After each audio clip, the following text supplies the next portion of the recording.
2021 को महिम राज्यपाल महोदय के द्वारा तो इस सदन में अभिभाषण किया गया, उस पर आपने मुझे बोलने का जो मौका दिया के लिए धन्यवाद। मेरे पूर्ववक्ता ने अभी लंबे चौड़े भाषण, इस अभिभाषण को छोड़कर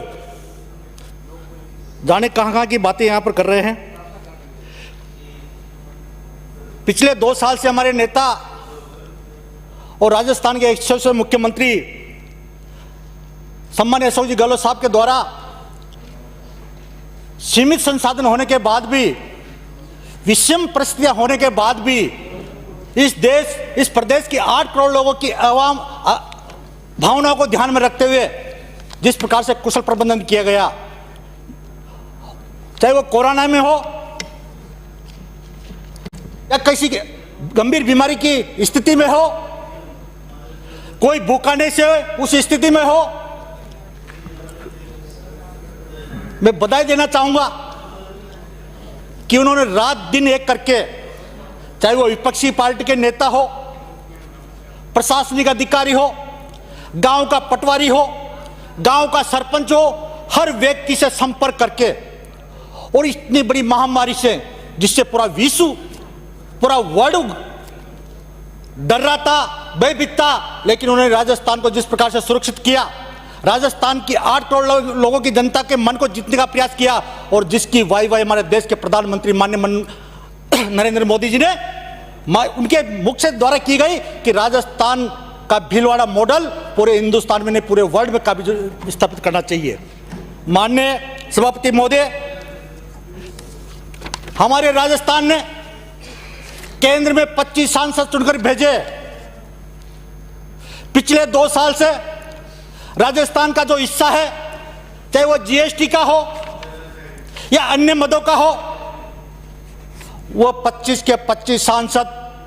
जिस प्रकार से मुखदर्शक बनकर इन विषम परिस्थितियों में राजस्थान की जनता की तरफ नहीं देख रहे। मैं तो इस सदन के माध्यम से निवेदन करना चाहूंगा कि जिस प्रकार से वो प्रधानमंत्री जी के भाषण पर, प्रधानमंत्री जी के आह्वान पर ताली और थाली बजाते हैं,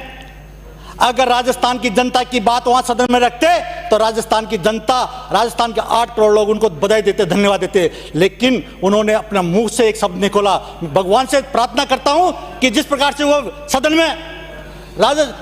भारत के संसद में ताली और थाली बजा रहे हैं, राजस्थान की जनता की भावनाओं को ध्यान में रख रहे, उनकी तरफ नजर रख रहे, उनको अगले जन्म में ताली बजाने वाला बनाए। हमारे लोकप्रिय मुख्यमंत्री जी ने पिछले 2 साल में, क्योंकि वो किसान की पीड़ा को समझते हैं, मजदूर की पीड़ा को समझते हैं, और उसको ध्यान में रखते हुए कि राजस्थान का किसान जब नवंबर दिसंबर का समय आता है, जब खेत में पानी देने की बात आती है, तो रात को 11 बजे, 12 बजे, 3 बजे जब उसका फीडर का टाइम होता है, वो मोटर चालू करने जाता है, और रात की अंधेरी रात में जब वो खेत में पानी देने जाता है, पानी बर्फ की तरह गलता रहता है, और जब हाथ उसमें देता है तो पूरा शरीर कांप जाता है, और उसको ये पता नहीं होता कि उसको रात को खेत में पानी करते हुए कहीं बिच्छू काटेगा या सांप काटेगा। उस भावना को ध्यान में रखते हुए बजट में घोषणा की कि हमारे कार्यकाल में 2023 के पहले पूरे राजस्थान के किसानों को केवल दिन में बिजली दी जाएगी, रात में किसी पेट में बिजली नहीं दी जाएगी। ये हमारे लोकप्रिय मुख्यमंत्री जी ने किया। और उसी परिणति में पिछले 2 साल के कार्यकाल में चाहे 400 केवी के जीएसएस की बात करो,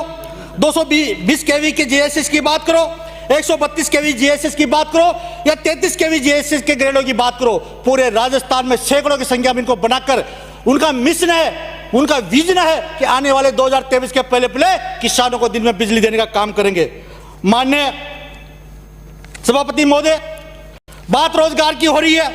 लेकिन मैं यहां पर बैठे हुए विपक्ष के नेताओं से पूछना चाहूंगा, 2014 में जिस प्रकार से आपने देश की जनता को भ्रमित किया था और झूठ का एक पिटारा लेकर आए थे, भाई और बहनों, अगर भारतीय जनता पार्टी की सरकार आएगी तो हर व्यक्ति के खाते में 15-15 लाख रुपए देंगे। इस बात पर इस देश की 165 करोड़ लोगों ने जनता ने विश्वास किया। फिर आपने कहा कि कांग्रेस के राज में रोजगार नहीं मिल रहा है, हम हर साल 2 करोड़ लोगों को रोजगार देंगे, उस बात पर भी विश्वास किया। फिर आपने कहा कि कांग्रेस के राज में महंगाई सोनिया गांधी और मनमोहन सिंह की उम्र की तरफ बढ़ रही है, हम इस पर काबू करेंगे। इस पर भी बात हिंदुस्तान की जनता ने विश्वास किया। आपने कहा कि किसानों की आय दुगनी करेंगे, इस बात पर भी देश की जनता ने आप पर विश्वास किया। और आपने कहा विकास होगा और अच्छे दिन आएंगे, इस बात पर विश्वास किया। लेकिन इस 6 साल के कार्यकाल में इतने एजेंडे, इतने वादे आप लोगों ने किए हैं, एक भी विजन, एक भी एजेंडा अगर आपने पूरा किया हो तो मैं आपके माध्यम से, इस सदन के माध्यम से सभापति महोदय, हमारे देश के प्रधानमंत्री महोदय से पूछना चाहूंगा। और आप एक नया विजन लेकर आए हो, 3 कानून जो किसानों को बर्बाद करने वाला है, जो किसान को आत्महत्या करने के लिए मजबूर करने वाला है, और उसकी वाई जिस प्रकार से आप और आपके मंत्री और आपके सांसद गांव की चौपाल पर जाकर करना चाहते हैं, उस किसान जो दिल्ली की बॉर्डर पर या जिले की बॉर्डर पर जो किसान आंदोलन कर रहा है, वो ना कांग्रेस का ना भारतीय जनता पार्टी का, इस हिंदुस्तान के 135 करोड़ लोगों में से वो किसान है। वो इसको कांग्रेस से लेना देना नहीं, उसको भारतीय जनता पार्टी से लेना देना नहीं। वो ये चाहता कि मेरी जो आने वाली नस्ल है, जो मेरी आने वाली पीढ़ी है, इस कानून के माध्यम से मर जाएगी, उसका दमन होगा। और जो देश के 2 पूंजीपति है, और जो जिस प्रकार से इमरजेंसी के टाइम पर जब देश में जनसंख्या बढ़ रही थी, इस देश में एक नारा दिया गया था, हम 2 और हमारे 2। आज उस नारे की परिणति क्या हो गई है? हम 2 और हमारे 2, यानी नरेंद्र मोदी और अमित शाह, और इधर अंबानी और अडानी, यानी हम 2 हमारे 2। इस देश के विकास के लिए नारा दिया गया था, लेकिन आज हम 2 और हमारा 2, ये नारा इस देश को बर्बाद करने के लिए लाया गया है। माननीय सभापति महोदय, एक मिशन ये लाई है आत्मनिर्भर भारत, और कोरोना काल के अंदर इन्होंने 20 लाख हजार करोड़ का एक पैकेज, सीतारमण जो की वित्त मंत्री है, उनके मुख से द्वारा कि हिंदुस्तान में कोरोना महामारी से लड़ने के लिए 20 लाख हजार करोड़ का एक पैकेज हिंदुस्तान की जनता को समर्पित किया जा रहा है। उसमें नौजवानों को रोजगार मिलेगा, हिंदुस्तान के 135 करोड़ लोगों को आत्मनिर्भर बनने का मौका मिलेगा। मैं पूछना चाहता हूं सभापति महोदय आपके माध्यम से,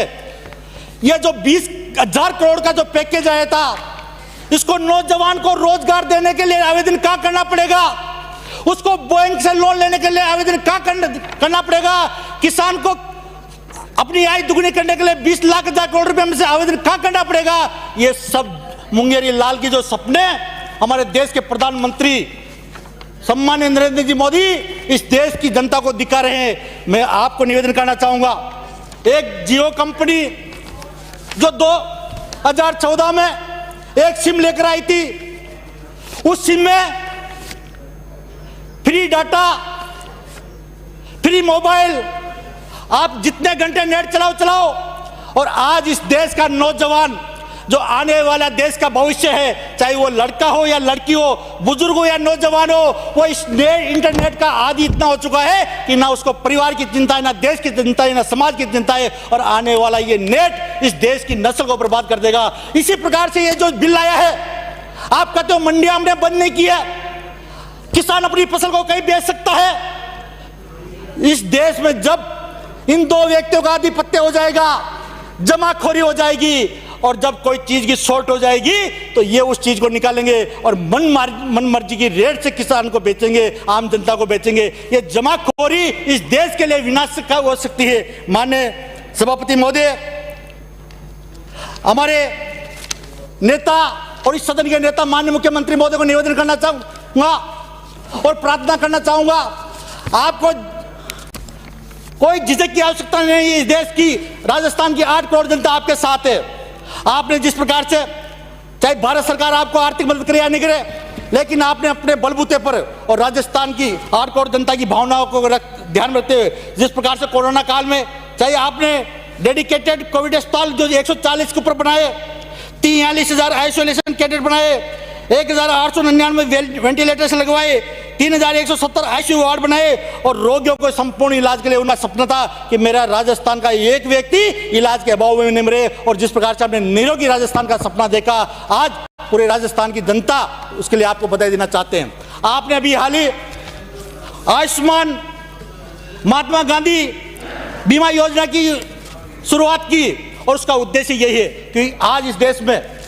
जो सबसे ज्यादा पैसा खर्च हो रहा है वो केवल बीमारी पे खर्च हो रहा है। 100 रुपए की मजदूरी करने वाला व्यक्ति जब कोई बीमार हो जाता है तो वह सोचता है कि मैं मेरे बेटे का इलाज कैसे कराऊंगा। आपने आयुष्मान भारत बीमा योजना के तहत जो पहले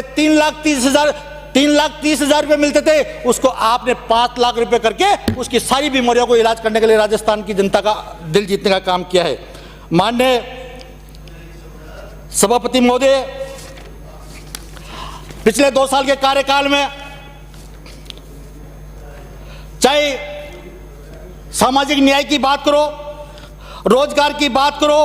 शिक्षा की बात करो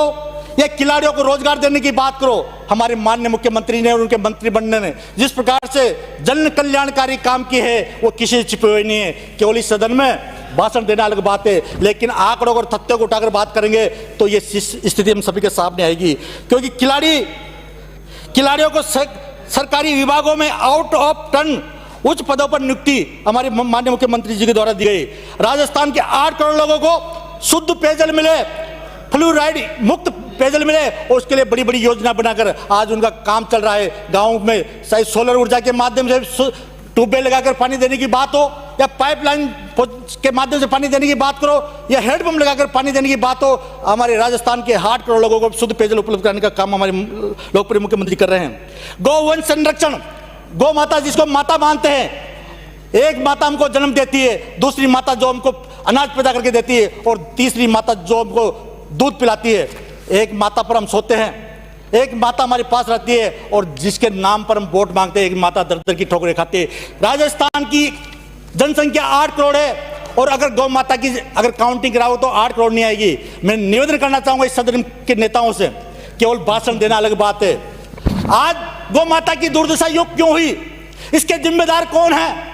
ये दर दर की ठोकरें क्यों कर रही है, इस पर चिंतन करने का काम नहीं किया। केवल गौ माता के नाम पर हम लोगों ने वोट मांगने का काम किया। आज जिस प्रकार से सारी चरागाहों पर जो 2 जून की मजदूरी करने वाला व्यक्ति ने कभी चरागाह में अतिक्रमण नहीं कर रखा है, 5 बीघा के काश्तकार ने कभी चरागाह में अतिक्रमण नहीं कर रखा है। जो बड़े बड़े भूमाफिया हैं जिन पर राजनेताओं का संरक्षण है, उन लोगों ने भू चरागाह की जमीन पर अतिक्रमण कर रखा है और उसके कारण ये आज गौ माता की दुर्दशा हो रही है। अगर संकल्प ले इस पवित्र सदन में, चाहे विपक्ष हो या सत्ता पक्ष हो, और हम एक विधेयक पारित करें कि राजस्थान की जितनी भी चरागाह जमीन है उसके लिए एक विधेयक पारित करें, चाहे वो किसी भी नेता का संरक्षण में हो, किसी भी अधिकारी के संरक्षण में हो, उसको गौ माता के लिए सुरक्षित करेंगे और उसको अतिक्रमण से मुक्त करा के गौ माता के लिए संरक्षण करेंगे। मैं माननीय मुख्यमंत्री जी महोदय को निवेदन करना चाहूंगा, गौवंश संरक्षण एवं संवर्धन के लिए बजट 2020-21 में भरण पोषण के लिए 885 करोड़, आप कहते हो गौ माता के लिए क्या करते हो, 885 करोड़ रुपए का गौशालाओं को अनुदान दिया गया। माननीय सभापति महोदय, मैं आपके माध्यम से निवेदन करना चाहूंगा, अभी राजस्थान भाषा की बात चल रही थी। राजस्थान भाषा हमारी मातृभाषा है, राज्य की भाषा है और इसको संविधान का दर्जा मिलना चाहिए। मैं इस बात का समर्थन करता हूं क्योंकि राजस्थान हमारी जन्मभूमि है, हमारी कर्मभूमि है और हमारी भाषा को संवैधानिक संवैधानिक दर्जा मिलना चाहिए। लेकिन राजस्थान, इसको संवैधानिक दर्जा मिलने के लिए राजस्थान की विधानसभा नहीं, केंद्र में बैठे हुए संविधान की सभा में उठाना जरूरी है। और वहां पर जिस प्रकार से हमारे 25 के 25 सांसद जो लगातार राजस्थान की जनता ने 2014 की बात करो, 2019 की बात करो, 25 के 25 सांसद भारतीय जनता पार्टी के चुनकर जाने के बाद वो राजस्थान की भाषा पर एक शब्द वहां पर नहीं बोले, इससे ज्यादा हम सभी के लिए शर्मनाक बात और कुछ नहीं हो सकती है। माननीय सभापति महोदय,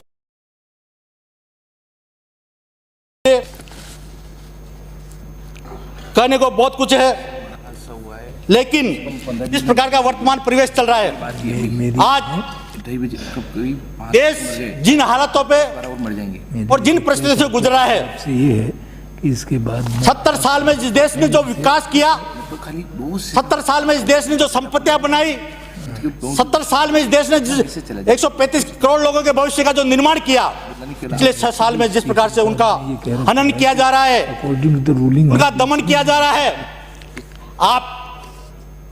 पिता की संपत्ति पर तो कोई भी बेटा नाज कर सकता है, लेकिन खुद की कमाई हुई संपत्ति को अगर कोई नाज करे उसको संतान कहते हैं। माननीय प्रधानमंत्री जी, आपने जो 70 साल में कांग्रेस ने चाहे वो एयरपोर्ट बनाए हो, रेलवे का निर्माण किया हो, या बड़े बड़े डैम बनाए हो, बड़े बड़ी फैक्ट्रियां लगाए हो, उनको बेच कर तो आप मौज कर सकते हैं, लेकिन आपके 6 साल के कार्यकाल में आप एक चीज बताए कि हमने इस देश के विकास के लिए ये काम किया है। इसलिए केवल बातें और भाषणों से देश नहीं बढ़ता, बातों और भाषणों से पेट नहीं भरता। इस देश को विकास के लिए, इस देश को आगे बढ़ाने के लिए हिंदू, मुस्लिम, सिख, ईसाई, गरीब, अमीर, पूंजीपति, सब लोगों की भावना को ध्यान में रखना होगा जब ये देश आगे बढ़ेगा। माननीय सभापति महोदय, आपने राज्यपाल के भाषण में मुझे बोलने का मौका दिया, इसलिए बहुत बहुत धन्यवाद। जय हिंद, जय भारत। माननीय श्री नारायण सिंह देवल।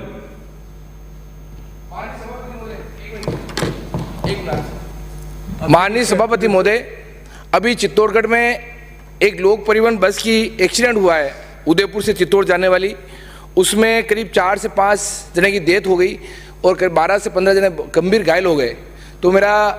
मंत्री जी भी यहाँ बैठे, उसकी जांच भी करवाएं, जो घायल है उनका सरकार अपनी अच्छी तरह इलाज करवाएं, जो डेथ हुई